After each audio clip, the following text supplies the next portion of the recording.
欢迎来到巴巴娱乐呀频道，请订阅频道，所以大家不要错过当天最热门的新闻。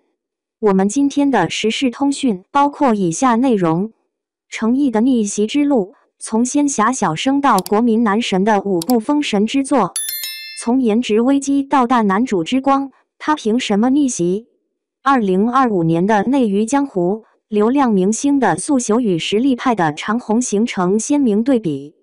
在这片厮杀激烈的战场上，程毅却用5年时间完成了一场惊艳的逆袭，从被潮发既现瞩目的配角专业户，到扛起《莲花楼》《琉璃》等爆款剧的大男主之光，他用演技撕掉标签，用角色重塑口碑。有人说他是破碎感美学的代言人，有人称他为古偶天花板，但鲜少有人注意到，他的爆红绝非偶然，而是5部现象级作品的厚积薄发。今天我们揭开程毅的封神密码，细数他如何用角色一步步征服观众。一琉璃，时事虐恋，成就仙侠天花板。关键词：破碎感美学，吐血教科书，国民男友。2020年琉璃横空出世，程毅饰演的雨丝凤以时事虐恋的极致深情，让全网观众集体患上丝凤心痛症。这个角色堪称仙侠剧史上的经典，他背负情人咒，每一世都为爱牺牲，却始终温柔坚定。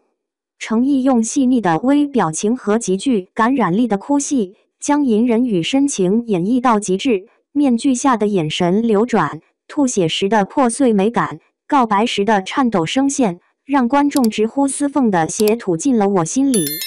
剧中玄机丝凤大婚对峙的名场面，程毅仅凭一个含泪苦笑，便将爱恨交织的复杂情绪传递得淋漓尽致。数据显示，琉璃播出期间，微博话题阅读量超200亿，连续20天霸榜热度第1，更让程毅斩获年度最受欢迎男演员奖项。从此，程毅是破碎感成为内娱独一份的演技标签。莲花楼，武侠新标杆，定义反套路大男主。关键词：江湖游医、悬疑探案、命运哲学。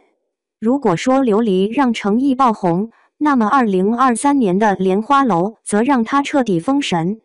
他饰演的李莲花，从天下第一剑客跌落为身患绝症的江湖游医，褪去了传统大男主的爽感，却以智破奇案、淡泊名利的形象重塑武侠精神。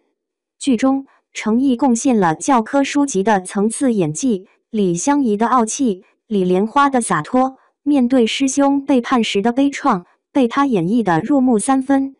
该剧更开创了武侠加悬疑的新模式，单元案件环环相扣，最终串联成颠覆江湖阴谋的主线。观众评价：李莲花不是开挂的英雄，而是看透命运后依然选择守护苍生的凡人。豆瓣8.5的高分，优酷站内热度破万的数据，印证了这部剧的口碑与热度双赢，也让程毅跻身实力派大男主行列。沉香如屑，沉香重华，一人3角，演技裂变式突破。关键词：帝君、捉妖师、修罗王、白发美学。2022年的沉香如屑是程毅演技的高光实验场，他同时挑战3个角色：高冷禁欲的应渊帝君，热血直率的捉妖师唐周，邪魅狂狷的修罗王玄烨。这3个角色性格迥异，程毅却用细节精准区分，应渊的克制隐忍，唐周的少年义气，玄烨的野心勃勃，甚至让观众误以为是不同演员出演。尽管剧情被诟病套路化，但程毅的演技成为最大亮点。尤其是玄烨一角，仅凭6集戏份便登上热搜榜首，白发造型更被网友称为病娇美学巅峰。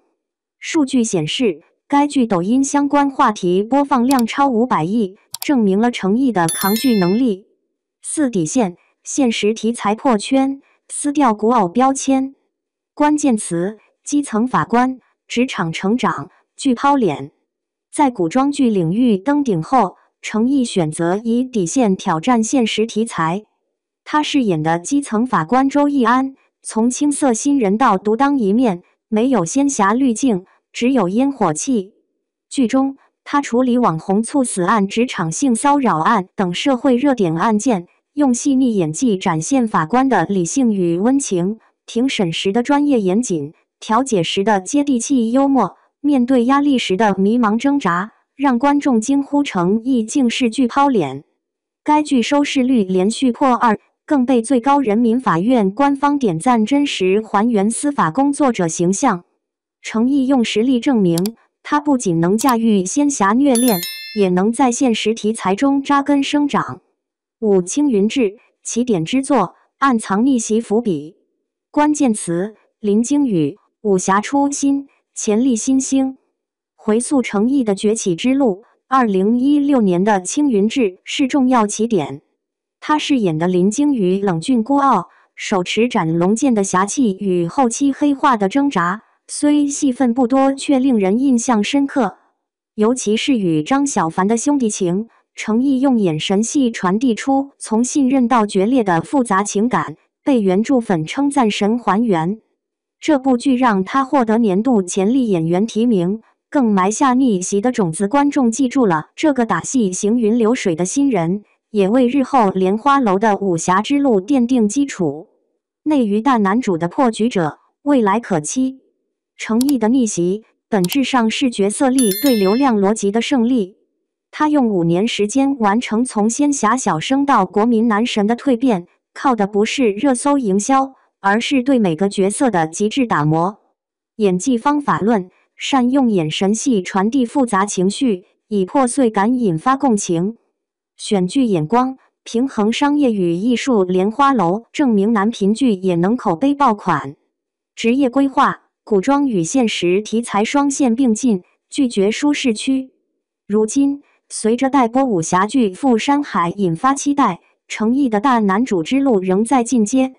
正如网友所言，他让观众相信内娱还有愿意为角色破碎的演员，这或许才是流量时代最稀缺的演员之光。